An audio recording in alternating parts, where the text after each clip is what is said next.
चलिए, इस बीच बड़ी खबर राजधानी दिल्ली से होगी, जहां मोदी कैबिनेट की अहम बैठक आज है। प्रगति मैदान के कन्वेंशन सेंटर में यह कैबिनेट बैठक होने जा रही है, जिसमें मंत्री परिषद में बड़ा बदलाव पहले ही बताया जा रहा था।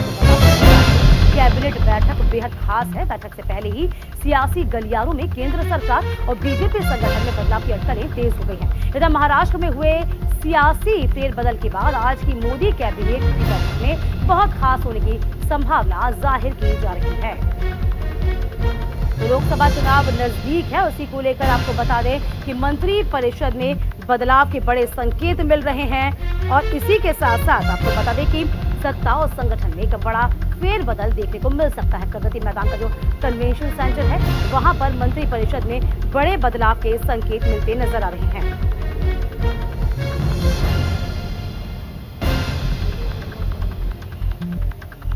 तो इससे पहले आपको याद होगा, बीजेपी महासचिवों की अध्यक्षों की मीटिंग हुई थी, जेपी नड्डा ने बैठक ली थी और पहले से ही कयास लगाए जा रहे हैं परफॉर्मेंस के आधार पर। अब ये बड़ी बैठक और इसी के साथ साथ आपको बता दें कि कहीं ना कहीं फेरबदल।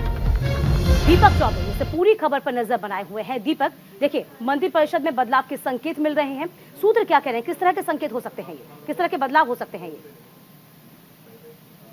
देखिए दीपिका, अगर बात की जाए तो 4 बजे के आसपास जो प्रगति मैदान कन्वेंशन सेंटर है, उसमें प्रधानमंत्री नरेंद्र मोदी ने ये बैठक बुलाई है और ये पहली बार ऐसा बैठक होगा जिसमें केंद्रीय मंत्री के साथ स्वतंत्र प्रधानमंत्री और राज्य मंत्री मौजूद रहेंगे।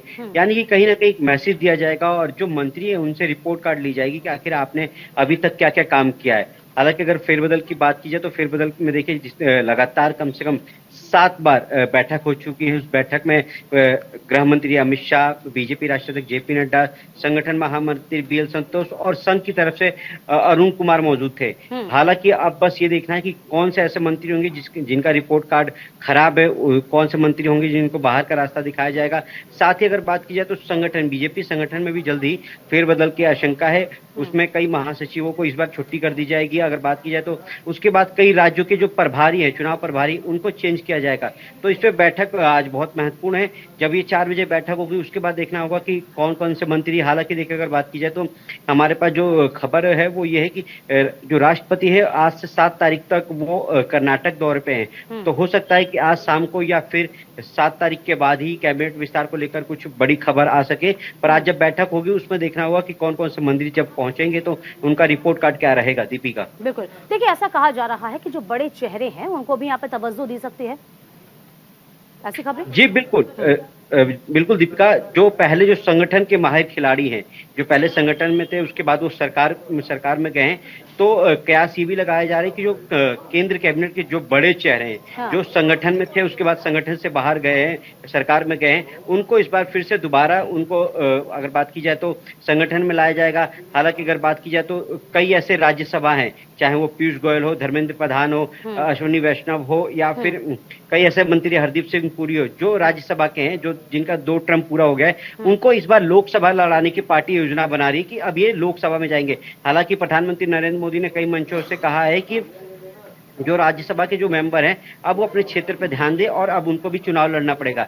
यानी कि जो संगठन, जो सरकार में बड़े चेहरे हैं, उनको इस बार संगठन में जगह दी जाएगी और उनसे कहा जाएगा कि अब 2024 का जो लोकसभा चुनाव है वो आप लड़िए। तो ये महत्वपूर्ण होगा। दीपिका, देखिए दीपक, इस बैठक का मकसद तो यही है कि पार्टी को मजबूत किया जाए। जो तमाम सीट्स हैं, चाहे वो लोकसभा की हो चाहे विधानसभा की सीट हो, उनको मजबूत किया जाए और अप्रोच यहाँ पर ज्यादा होनी चाहिए। देखिए, अब इसके अलावा ये भी देखा गया है कि बहुत सी ऐसी सीटें हैं लोकसभा की जिसमें बहुत मजबूत पकड़ की जरूरत है और कहीं ना कहीं बैलेंस करने की जो कोशिश होती है वो जाहिर सी बात है बीजेपी की हमेशा सही रहती है, चाहे वो बात हम कह लें कि जातिगत आधार पे हो, चाहे या फिर परफॉर्मेंस के आधार पर हो।